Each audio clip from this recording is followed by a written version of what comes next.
Chapter 1 Anusha admission to hostel day 1.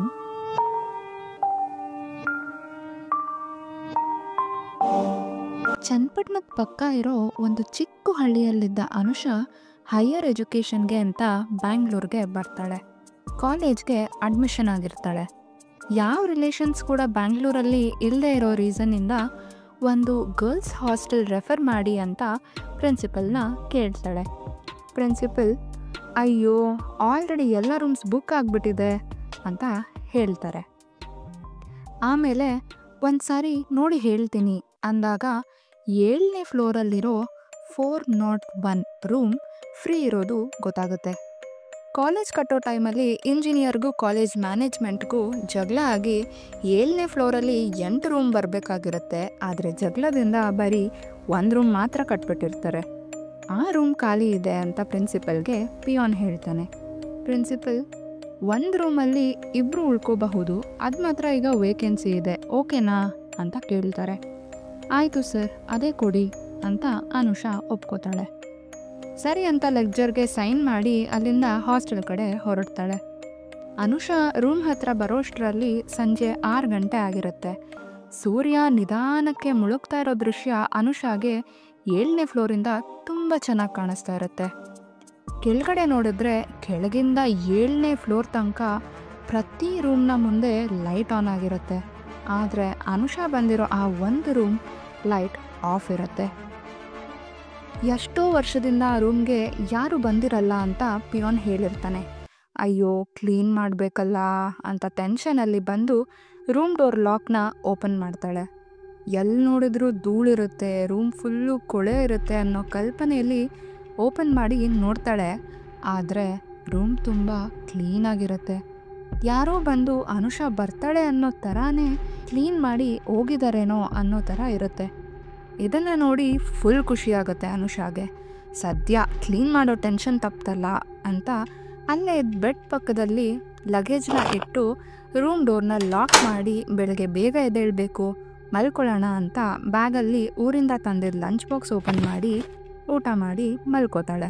ಸಮಯ ಸುಮಾರು 9 ಗಂಟೆ ಆಗಿರುತ್ತೆ. ಸಡನ್ನಾಗಿ ಡೋರ್ನ ಯಾರೋ ಅಂತ ಬಡಿತಾರೆ. ಗಾಬರಿಯಿಂದ ಅನುಷಾ ಯಾರು ಅಂತ ಕೇಳ್ತಾಳೆ. ಆದರೂ ಅಂತ ಬಾಗ್ಲುನ ಬಡಿತಾರೆ. ಅನುಷಾ ಬೆಡ್ಡಿಂದ ಎದ್ದು ಬಾಗಿಲು ತೆಗಿತಾಳೆ. ನೋಡಿದ್ರೆ ಒಂದು ಬ್ಯೂಟಿಫುಲ್ ಆಗಿ ತೆಳ್ಳಗೆ ಬೆಳ್ಳಗೆ 22 ವರ್ಷ ಇರೋವಂಥ ಒಂದು ಹುಡುಗಿ ಬಾಗಿಲು ಮುಂದೆ ಬಂದು ನಿಂತಿರ್ತಾಳೆ. ಅನುಷಾ, ಯಾರು ನೀವು, ಏನಾದರೂ ಬೇಕಿತ್ತಾ ಅಂತ ಕೇಳ್ತಾಳೆ. ನನ್ನ ಹೆಸರು ರಕ್ಷಾ ಅಂತ, ನಾನು ಇದೇ ರೂಮಲ್ಲೇ ಇರೋದು, ನೀವು ಬರ್ತೀರಾ ಅಂತ ಗೊತ್ತಾಯಿತು, ಆದರೆ ಲಾಕ್ ಮಾಡ್ಕೊಂಡು ಮಲ್ಕೊಬಿಟ್ಟಿದ್ರಾ ಅಂತ ಆ ಹುಡುಗಿ ಕೇಳ್ತಾಳೆ. ಅನುಷಾ, ಅಯ್ಯೋ ಪಿಯೋನ್ ಇಲ್ಲಿ ಎಷ್ಟೋ ವರ್ಷದಿಂದ ಯಾರೂ ಇಲ್ಲ ಅಂತ ಹೇಳಿದ್ರು. ರಕ್ಷಾ, ಹಾಂ, ಆ ಪಿಯೋನ್ ಈಗ ಹೊಸದಾಗಿ ಸೇರಿಕೊಂಡಿರೋದು, ಯಾರೋ ಹೇಳಿದ್ನ ಹೇಳಿರಬೇಕು. ಈ ರೂಮ್ 7ನೇ ಫ್ಲೋರಲ್ಲಿ ಇರೋದ್ರಿಂದ ಯಾರೂ ಅಷ್ಟಾಗಿ ಬರಲ್ಲ ಅಂತ ಹೇಳ್ತಾಳೆ. ಅನುಷಾ, ಓ ಹೌದಾ, ಸರಿ ಹಾಗಾದರೆ ಬನ್ನಿ ಒಳಗೆ ಅಂತ ಕರೀತಾಳೆ. ರಕ್ಷಾ, ನಿಮ್ಮನ್ನು ಮೀಟ್ ಮಾಡಿದ್ದು ತುಂಬ ಖುಷಿಯಾಯಿತು, ಆರಾಮಾಗಿದೆ ಅಲ್ವಾ ಬೆಡ್ಡಲ್ಲಿ ಮಲ್ಕೊಳ್ಳೋಕ್ಕೆ ಜಾಗ ಅಂತ ಕೇಳ್ತಾಳೆ. ಅನುಷಾ, ಹೌದು ಎಲ್ಲ ಸರಿ ಇದೆ, ಯಾಕೆ ಇಬ್ರಿಗೆ ಕರೆಕ್ಟಾಗಿದೆ ಅಲ್ವಾ ಜಾಗ ಅಂತ ಕೇಳ್ತಾಳೆ. ರಕ್ಷಾ ಏನು ಮಾತಾಡದೆ ಮಲ್ಕೊಳ್ಳೋಣ ಟೈಮ್ ಆಗಿದೆ ಅಂತ ಹೇಳಿ ಬೆಡ್ ಮೇಲೆ ಮಲ್ಕೊಳ್ಳೋಕ್ಕೆ ಹೋಗ್ತಾಳೆ. ಅನುಷಾ ಲೈಟ್ ಆಫ್ ಮಾಡಿ ಬೆಡ್ ಮೇಲೆ ಮಲ್ಕೋತಾಳೆ. ಡೇ 2. ಈಗ ಬೆಳಗ್ಗೆ 7 ಗಂಟೆ ಆಗಿರುತ್ತೆ. ಅನುಷಾ ಎದ್ದು ನೋಡ್ತಾಳೆ, ರಕ್ಷಾ ಕಾಣಿಸ್ತಾ ಇರಲ್ಲ. ಇವಳಿಗೆ ಏನೋ ಒಂಥರ ಚಡ್ಪಡಿಕೆ ಶುರುವಾಗುತ್ತೆ ಮನಸ್ಸಲ್ಲಿ. ಆಮೇಲೆ ಮೋಸ್ಟ್ಲಿ ಕಾಲೇಜಲ್ಲಿ 8 ಗಂಟೆ ಬ್ಯಾಚ್ ಇರಬೇಕು, ಅದಕ್ಕೆ ಬೇಗ ಹೋಗಿರಬೇಕು ಅಂತ ಅನ್ಕೋತಾಳೆ. ಫಸ್ಟ್ ಡೇ ಕಾಲೇಜ್ಗೆ ಬೇಗ ರೆಡಿ ಆಗಬೇಕು ಅಂತ ರೆಡಿಯಾಗಿ ಕಾಲೇಜ್ಗೆ ಹೋಗ್ತಾಳೆ. ಸಂಜೆ 6:30 ಸಮಯ. ಅನುಷಾ ಕಣ್ಣಲ್ಲಿ ನೀರು ಹಾಕ್ತಾ ರೂಮ್ಗೆ ಬರ್ತಾಳೆ. ಅಷ್ಟರಲ್ಲಿ ಆಗಲೇ ರೂಮ್ ಬಾಗಿಲು ಓಪನ್ ಇರುತ್ತೆ. ಕಣ್ಣೀರು ಒರೆಸ್ಕೊಂಡು ರೂಮ್ ಒಳಗೆ ಹೋಗ್ತಾಳೆ. ಕನ್ನಡಿ ಮುಂದೆ ರಕ್ಷಾ ಹಣೆಗೆ ಹಣೆಬೊಟ್ಟನ್ನು ಇಟ್ಕೋತಾ ಇರ್ತಾಳೆ. ಅನುಷಾ, ನಿಮ್ಮ ಹೆಸರು ಏನು ಹೇಳಿದ್ರಿ, ಮರ್ತೋಯ್ತು ಅಂತಾಳೆ. ರಕ್ಷಾ, ನನ್ನ ಹೆಸರು ರಕ್ಷಾ ಅಂತ ಹೇಳ್ತಾಳೆ. ಅನುಷಾ, ಬೆಳಗ್ಗೆ ಎದ್ದಾಗ ನೀವು ಕಾಣಿಸ್ಲಿಲ್ಲ, ಎಲ್ಲೋಗ್ಬಿಟ್ಟಿದ್ರಿ ಅಂತ ಕೇಳ್ತಾಳೆ. ರಕ್ಷಾ, ನನಗೆ ಬೆಳಗ್ಗೆ ಬ್ಯಾಚ್ ಆಗಿರೋದ್ರಿಂದ ನಿಮಗೆ ಡಿಸ್ಟರ್ಬ್ ಮಾಡಬಾರ್ದು ಅಂತ ಬೇಗ ಹೋದೆ ಅಂತಾಳೆ. ಅನುಷಾ, ಓ ಹೌದಾ ಅಂತ ಹೇಳ್ತಾ ಅವಳ ಕಣ್ಣಲ್ಲಿದ್ದ ಕೊನೆ ಕಣ್ಣೀರು ಹನಿಯನ್ನು ಒರೆಸ್ತಾ ಇರ್ತಾಳೆ. ಇದನ್ನು ನೋಡಿದ ರಕ್ಷಾ, ಏನಾಯಿತು ಅಂತ ಕೇಳ್ತಾಳೆ. ಅನುಷಾ, ಏನಿಲ್ಲ ಬಿಡಿ, ಮುಖ ತೊಳೆದ್ರಾ, ರೆಡಿ ಆಗ್ತಾ ಇದ್ದೀರಾ, ಎಲ್ಲಾದರೂ ಹೋಗ್ಬೇಕಾ ಅಂತ ಕೇಳ್ತಾಳೆ. ರಕ್ಷಾ, ಏನಾಯಿತು ಹೇಳಿ ಅಂತ ಮತ್ತೆ ಕೇಳ್ತಾಳೆ. ಅನುಷಾ, ಕಾಲೇಜ್ ಬಿಟ್ಟು ರೂಮ್ಗೆ ಬರಬೇಕಾದ್ರೆ ಕಾಲೇಜ್ ಕ್ಯಾಂಪಸಲ್ಲಿ ನಮ್ಮ ಸೀನಿಯರ್ ಹುಡುಗ ನನಗೆ ನಡ್ಕೊಂಡು ಬರಬೇಕಾದ್ರೆ ಕಾಲು ಅಡ್ಡ ಇಟ್ಟು ನನ್ನ ಬೀಳಿಸಿ ಎಲ್ಲರ ಮುಂದೆ ನನಗೆ ಮುಜುಗರ ಆಗೋ ಥರ ಮಾಡ್ದ. ಬಿದ್ದಾಗ ಯಾರೂ ಎತ್ತಕ್ಕೆ ಬರಲಿಲ್ಲ, ನಗ್ತಾಯಿದ್ರು ಎಲ್ಲರೂ. ಅದರಿಂದ ನನಗೆ ನೋವಾಯಿತು, ಅಲ್ಲಿಂದ ಬಂದ್ಬಿಟ್ಟೆ ಅಂತ ಹೇಳ್ತಾಳೆ. ಇದೇ ಸಮಯಕ್ಕೆ ಸರಿಯಾಗಿ ಜೋರಾಗಿ ಅಂತ ರಕ್ಷಾ ಮೊಬೈಲಲ್ಲಿ ಅಲಾರಾಮ್ ಹೊಡ್ಕೊಳ್ಳುತ್ತೆ. ರಕ್ಷಾ, ಇದಕ್ಕೆಲ್ಲ ತಲೆ ಕೆಡಿಸ್ಕೊಬೇಡಿ, ಬನ್ನಿ ಊಟ ಮಾಡಿ ಮಲ್ಕೊಳ್ಳೋಣ, ಇಲ್ಲಾಂದರೆ ಲೇಟ್ ಆಗುತ್ತೆ ನಾಳೆ ಕಾಲೇಜ್ಗೆ ಹೋಗೋಕ್ಕೆ ಅಂತ ಹೇಳಿ ಸಮಾಧಾನ ಮಾಡಿ ಮಲಗಿಸ್ತಾಳೆ ಅನುಷಾನ. ಡೇ 3. ಮರುದಿನ ಅನುಷಾ ಯಾವಾಗಲೂ ಎದ್ದೇಳೋ ಹಾಗೆ 7 ಗಂಟೆಗೆ ಎದ್ದೇಳ್ತಾಳೆ. ಆವಾಗ ಕೂಡ ರಕ್ಷಾ ಇರಲ್ಲ. ಆದರೆ ನೆನ್ನೆ ರಕ್ಷಾ ಬೆಳಗ್ಗೆ ಬೇಗ ಹೋಗಬೇಕು ಅಂತ ಹೇಳಿರೋ ಕಾರಣ ಅನುಷಾ ಅಷ್ಟೇನು ತಲೆ ಕೆಡಿಸ್ಕೊಳ್ಳಲ್ಲ. ಅನುಷಾ ರೆಡಿಯಾಗಿ ಕಾಲೇಜ್ಗೆ ಬರ್ತಾಳೆ. ಅದೇ ಕಾಲೇಜ್ ಕ್ಯಾಂಪಸ್ಸಲ್ಲಿ ಯಾರು ಅನುಷಾಗೆ ಕಾಲು ಅಡ್ಡ ಕೊಟ್ಟು ಬೀಳಿಸಿದ್ದ ಅವನ ಅದೇ ಕಾಲು ಮುರಿದೋಗಿರುತ್ತೆ ಆಕ್ಸಿಡೆಂಟಿಂದ. ಇವಳನ್ನ ನೋಡಿ ಹೆದರ್ಕೊಂಡು ಆ ಮುರಿದೋಗಿರೋ ಕಾಲಿನಲ್ಲೇ ಆ ಹುಡುಗ ದೂರ ಕುಂತ್ಕೊಂಡು ಓಡೋಗ್ತಾನೆ. ಅದೇ ಯೋಚನೆ ಮಾಡ್ತಾ ಅನುಷಾ ಕ್ಲಾಸ್ ರೂಮ್ ಒಳಗೆ ಹೋಗಿ ಕೂರ್ತಾಳೆ. ಕಾಲೇಜ್ ಪೀರಿಯಡ್ ಬೆಲ್ ರಿಂಗ್ ಆಗುತ್ತೆ. ಅಡ್ವಾನ್ಸ್ಡ್ ಮ್ಯಾಥಮೆಟಿಕ್ಸ್ ಕ್ಲಾಸ್ ಹೇಳ್ಕೊಡೋಕ್ಕೆ ಅಂತ ಮ್ಯಾಥ್ಸ್ ಫ್ಯಾಕಲ್ಟಿ ಬರ್ತಾರೆ. ಫ್ಯಾಕಲ್ಟಿ ಇಂಗ್ಲೀಷ್ನಲ್ಲೇ ಎಲ್ಲನೂ ಹೇಳ್ಕೊಂಡು ಹೋಗ್ತಾ ಇರ್ತಾರೆ. ಅನುಷಾ ಎದ್ದು ನಿಂತು, ಸರ್ ನನಗೇನು ಗೊತ್ತಾಗ್ತಾ ಇಲ್ಲ ಅಂತ ಹೇಳ್ತಾಳೆ. Faculty, you stupid, I am teaching in a easiest way, can't you understand this easy way also ಅಂತ ರೇಗ್ತಾನೆ. ಅನುಷಾ ಕಣ್ಣಲ್ಲಿ ನೀರು ತುಂಬಿಕೊಂಡು, ಸರ್ ನಾನು ಹಳ್ಳಿಯಿಂದ ಬಂದಿರೋದು, ನನಗೆ ಅರ್ಥ ಆಗ್ತಿಲ್ಲ, ಸ್ವಲ್ಪ ಕನ್ನಡದಲ್ಲಿ ಹೇಳ್ಕೊಡಿ ಅಂತಾಳೆ. ಫ್ಯಾಕಲ್ಟಿ, ಬಾ ಇಲ್ಲಿ ಅಂತ ಜೋರಾಗಿ ಹೇಳ್ತಾನೆ. ಅನುಷಾ ಕ್ಲಾಸ್ ರೂಮ್ನ ಬ್ಲ್ಯಾಕ್ ಬೋರ್ಡ್ ಹತ್ರ ಬಂದು ನಿಂತ್ಕೋತಾಳೆ. ಫ್ಯಾಕಲ್ಟಿ, ತಗೋ, ನಾನು ಹೇಳಿದ ಬರೀ ಸಾಕು, ನಿನಗೆ ಅರ್ಥ ಆಗಿಲ್ಲ ಅಂದರೂ ನಾನು ಏನು ಹೇಳ್ತೀನಿ ಅದಾದರೂ ಅರ್ಥ ಆಗುತ್ತಾ ನೋಡೋಣ ಅಂತ ಗಟ್ಟಿ ಧ್ವನಿಯಲ್ಲಿ ಹೇಳ್ತಾನೆ. ಅನುಷಾ ಬ್ಲ್ಯಾಕ್ ಬೋರ್ಡ್ ಕಡೆ ನಿಂತು ಫ್ಯಾಕಲ್ಟಿ ಹೇಳೋದನ್ನ ಬರೆಯೋಕ್ಕೆ ಟ್ರೈ ಮಾಡ್ತಾಳೆ. ಆದರೆ ಅದು ಮ್ಯಾಥ್ಸ್ ಆಗಿದ್ದರಿಂದ ಅವಳ ಕೈಲಿ ಆಗೋದಿಲ್ಲ. ಫ್ಯಾಕಲ್ಟಿ ಅವಳನ್ನ ಕಾಲಿಂದ ಅಂದರೆ ಕೆಳಗಿಂದ ಮೇಲಿನ ತನಕ ಕೆಟ್ಟ ದೃಷ್ಟಿಯಿಂದ ನೋಡ್ತಾನೆ. ನಾನು ಹೇಳ್ಕೊಡ್ತೀನಿ ಹೇಗೆ ಬರಿಬೇಕು ಅಂತ ಹೇಳ್ಕೊಂಡು ಚಾಕ್ ಪೀಸ್ ಹಿಡ್ದಿರೋ ಅನುಷಾ ಕೈ ಮೇಲೆ ಫ್ಯಾಕಲ್ಟಿ ಅವನ ಕೈ ಇಡ್ತಾನೆ. ಬಾಡಿ ಟಚ್ ಆಗೋ ಹಾಗೆ ಹಿಂದೆಯಿಂದ ಬಂದು ನಿಲ್ತಾನೆ. ಹೀಗೆ ಬರೆಯೋದು ಅಂತ ಚಿಕ್ಕ ಮಕ್ಕಳಿಗೆ ಹೇಳ್ಕೊಡೋ ಥರ ಹೇಳ್ಕೊಡೋಕ್ಕೆ ಹೋಗ್ತಾನೆ. ಸ್ಟೂಡೆಂಟ್ಸ್ ಗುಸುಗುಸು ಅಂತ ಮಾತಾಡ್ಕೋತಾ ಇರ್ತಾರೆ. ಅದರಲ್ಲಿ ಒಬ್ಬ, ನೋಡು ಈ ಕಳ್ಳನ ಮಗ ಇವನ್ ಚಟಕ್ಕೆ ಆ ಹುಡುಗಿನ ಹೆಂಗೆ ಹಿಡ್ಕೊಂಡವನೆ ಅಂತ, ಇನ್ನು ಇವನ ಬಗ್ಗೆ ಆ ಹುಡುಗಿಗೆ ಗೊತ್ತಿಲ್ಲ ಅನಿಸುತ್ತೆ.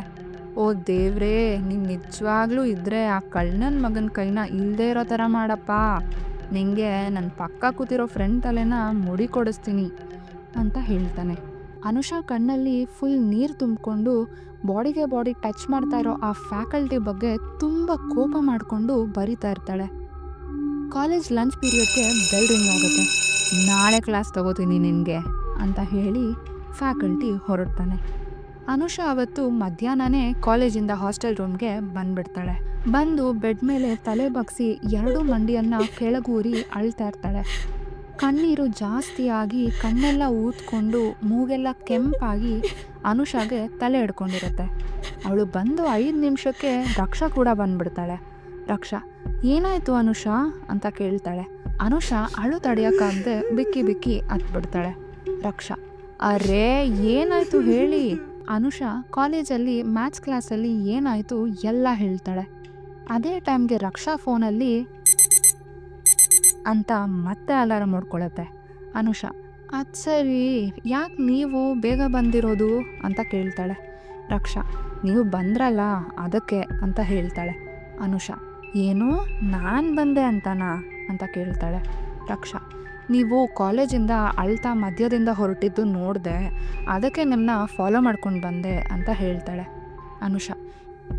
ಅನುಷಾ ಏನು ಹೇಳ್ದೆ ಅವಳನ್ನ ತಪ್ಕೊಂಡು ಅಳೋದಕ್ಕೆ ಸ್ಟಾರ್ಟ್ ಮಾಡ್ತಾಳೆ. ಆ ದಿನ ಹಾಗೆ ಮಾತಾಡ್ತಾ ಕಳೀತಾರೆ. ಮಾತಾಡ್ತಾ ಲೇಟ್ ಆಗಿದ್ದರಿಂದ ಊಟ ಮಾಡಿ ಮಲಗ್ತಾರೆ. ಡೇ 4. ಬೆಳಗ್ಗೆ ಕಾಲೇಜಲ್ಲಿ ಪೊಲೀಸ್ ಬಂದಿರ್ತಾರೆ. ಕಾರಣ ಮ್ಯಾಥ್ಸ್ ಟೀಚರ್ ಕೈ ಸೈನ್ಸ್ ಲ್ಯಾಬಲ್ಲಿ ಕೆಮಿಕಲ್ಸಿಂದ ಕಟ್ ಆಗೋಗಿರುತ್ತೆ. ಈಗ ರೈಟ್ ಹ್ಯಾಂಡ್ ಸೈಡ್ ಕೈ ಮ್ಯಾಥ್ಸ್ ಟೀಚರ್ಗೆ ಇರಲ್ಲ. ಇದರಿಂದ ಪೊಲೀಸ್ ಕೇಸಾಗಿ ಘಟನೆ ನಡೆದಿರೋ ಆ ಜಾಗಕ್ಕೆ ಬಂದು ಎಲ್ಲ ಇನ್ಫಾರ್ಮೇಷನ್ ತಗೊಂಡು ಹೋಗ್ತಾರೆ. ಅನುಷಾ ಇದೆಲ್ಲ ನೋಡಿ ಡೌಟ್ ಬಂದು ಕಾಲೇಜ್ಗೆ ಹೋಗದೆ ಕಾಲೇಜ್ ಕ್ಯಾಂಪಸ್ಸಿಂದ ವಾಪಸ್ ಹಾಸ್ಟೆಲ್ ರೂಮ್ ಕಡೆಗೆ ಬರ್ತಾ ಇರ್ತಾಳೆ. ಬರ್ತಾ ದಾರಿಯಲ್ಲಿ ಮೊನ್ನೆ ಆ ಹುಡುಗ ಕ್ಯಾಂಪಸ್ಸಲ್ಲಿ ಕಾಲು ಕೊಟ್ಟು ಬೀಳಿಸ್ದ, ಅವನಿಗೆ ಕಾಲೇ ಹೋಯಿತು. ನೆನ್ನೆ ಮ್ಯಾಥ್ಸ್ ಫ್ಯಾಕಲ್ಟಿ ನನ್ನ ಕೈ ಮೇಲೆ ಅವ್ರ ಕೈ ಇಟ್ಟರು, ಅವ್ರಿಗೆ ಕೈಯೇ ಹೋಯಿತು. ಖಂಡಿತವಾಗ್ಲೂ ನನಗೆ ಗೊತ್ತಿಲ್ಲದೆ ಇರೋ ಥರ ಈ ರಕ್ಷಾ ಕಡೆಯಿಂದ ಏನೋ ನಡೀತಾ ಇದೆ. ಅದೇನು ಅಂತ ರಕ್ಷನ್ನೇ ಕೇಳೋಣ. ಯಾಕಂದರೆ ಇದನ್ನು ನಾನು ರಕ್ಷನ್ಗೆ ಮಾತ್ರ ಹೇಳಿದ್ದೆ, ಅದು ಹೇಳಿದ ಮೇಲೆ ಸಾಲ್ವ್ ಆಗಿದೆ ಅಂತ ಯೋಚನೆ ಮಾಡಿಕೊಂಡು 7ನೇ ಫ್ಲೋರ್ಗೆ ಕಾಲಿಡ್ತಾಳೆ. ಆದರೆ ಅಲ್ಲಿ ರೂಮ್ ಬಾಗಿಲು ಓಪನ್ ಆಗೇ ಇರುತ್ತೆ. ಅನುಷಾ ರಕ್ಷಾ ಅಂತ ಕರೀತಾಳೆ. ರಕ್ಷಾ ರೂಮಲ್ಲಿ ಕನ್ನಡಿ ಮುಂದೆ ಕೂತಿರ್ತಾಳೆ. ಅನುಷಾ ಯಾಕೆ ಕಾಲೇಜ್ಗೆ ಹೋಗ್ಲಿಲ್ವಾ ಅಂತ ಕೇಳ್ತಾಳೆ. ರಕ್ಷಾ ನೀವು ಬರ್ತೀರಾ ಅಂತ ಗೊತ್ತಿತ್ತು, ಅದಕ್ಕೆ ಕಾಯ್ತಾ ಇದ್ದೆ ಅಂತ ಹೇಳ್ತಾಳೆ. ಇದನ್ನು ಕೇಳಿ ಅನುಷಾ ಗಾಬರಿಯಿಂದ ಭಯ ಪಡ್ತಾ ಬಾಗಿಲಿಂದ ಹೊರಗಡೆನೇ ನಿಂತು ಯಾರು ನೀವು, ನಿಜ ಹೇಳಿ ಯಾರು ನೀವು ಅಂತ ಕೇಳ್ತಾಳೆ. ದೂರದಲ್ಲಿ ಯಾರೋ ನಡ್ಕೊಂಡು ಬರ್ತಾ ಇರೋ ಹೆಜ್ಜೆ ಶಬ್ದ ಕೇಳಿಸುತ್ತೆ. ರಕ್ಷಾ ಒಂದು ನಿಮಿಷ ನನಗೆ ಕಾಲ್ ಬರ್ತಾ ಇದೆ ಅಂತ ಹೇಳಿ ರೂಮಿಂದ ಆಚೆ ಬರ್ತಾಳೆ. ಅನುಷಾ ರೂಮ್ ಒಳಗಡೆ ಬಂದು ಯೋಚನೆ ಮಾಡ್ತಾ ಬೆಡ್ ಮೇಲೆ ಕೂರ್ತಾಳೆ. ಪಿಯಾನ್ ಅನುಷಾ ಮೇಡಮ್ ಅಂತ ಕರೀತಾನೆ. ಅನುಷಾ ಹಾಂ ಹೇಳಿ ಅಂತ ರೂಮ್ ಹೊರಗಡೆ ಬರ್ತಾಳೆ. ಪಿಯಾನ್ ಮೇಡಮ್, ಸಂಜೆ ಪ್ರಿನ್ಸಿಪಲ್ ಬರ್ಡೇ ಇರೋದ್ರಿಂದ ಹಾಸ್ಟೆಲಲ್ಲಿ ಸೆಲೆಬ್ರೇಷನ್ ಮಾಡ್ತಾರೆ, ನೀವು ಮಿಸ್ ಮಾಡ್ದೆ ಬನ್ನಿ, ಒಬ್ಬರೇ ಇದ್ದು ಬೇಜಾರಾಗ್ಬಿಡುತ್ತೆ ಮೇಲೆ ಅಂತ ಹೇಳ್ತಾನೆ. ಆವಾಗ ಅನುಷಾ ಟೆನ್ಷನಲ್ಲಿ ಇಲ್ವಲ್ಲ, ನನ್ನ ಜೊತೆ ರಕ್ಷಾ ಇದ್ದಾವೆ, ನಾನೇನೊಬ್ಬಳೇ ಇಲ್ವಲ್ಲ ಅಂತ ಹೇಳ್ತಾಳೆ. ಪಿಯಾನ್ ಮೇಡಮ್ ಕಾಮಿಡಿ ಮಾಡಬೇಡಿ, ಮಿಸ್ ಮಾಡಿದೆ ಬನ್ನಿ ಅಂತ ಹೇಳಿ ಹೊರಡ್ತಾನೆ. ಸಮಯ ಸಂಜೆ 6 ಆಗುತ್ತೆ. ಆದರೂ ರಕ್ಷಾ ಬಂದಿರಲ್ಲ. ಅನುಷಾ ಭಯದಿಂದ ರೂಮ್ ಹೊರಗಡೆ ನೋಡ್ತಾಳೆ. ಯಾರೂ ಇರಲ್ಲ. ತಣ್ಣಗೆ ಗಾಳಿ ಬೀಸ್ತಾ ಇರುತ್ತೆ. ಈ ಅನುಷಾ ಮನಸ್ಸಲ್ಲಿ ಈಗ ಪ್ರಶ್ನೆಗಳ ಸುರಿಮಳೆನೇ ಇರುತ್ತೆ. ಯಾರು ಈ ರಕ್ಷಾ? ಯಾಕೆ ನನಗೆ ತೊಂದರೆ ಆದಾಗೆಲ್ಲ ತೊಂದರೆ ಮಾಡಿದವ್ರಿಗೆಲ್ಲ ತೊಂದರೆ ಆಗ್ತಾಯಿದೆ? ಯಾಕೆ ಈ ರಕ್ಷಾ ಬೆಳಗ್ಗೆ ಯಾರು ಎದ್ದಿಲ್ಲದೆ ಇರೋ ಟೈಮಲ್ಲಿ ಬೇಗ ಹೋಗ್ತಾಳೆ? ಯಾಕೆ ಈ ರಕ್ಷಾ ಯಾವಾಗ ಅಂದರೆ ಅವಾಗ ಪ್ರತ್ಯಕ್ಷ ಆಗ್ತಾಳೆ ಅಂತ ತುಂಬ ಪ್ರಶ್ನೆಗಳನ್ನ ಇಟ್ಕೋತಾಳೆ. ಇಲ್ಲಿ ತನಕ chapter 1 Raksha admission to hostel ಆಗಿದೆ. ಅನುಷಾ ಮತ್ತು ನಿಮ್ಮ ಎಲ್ಲ ಕ್ವೆಶನ್ಸ್ಗೂ ಆನ್ಸರ್ ಸಿಗುತ್ತೆ. Next chapter 2 who is Raksha ಅಲ್ಲಿ. Stay tuned, keep watching. ಕತೆ ಒಂದು ಹೇಳುವೆ, ಆದರೆ ಚಾಪ್ಟರ್ ವೈಸ್ ಹೇಳ್ತೀನಿ.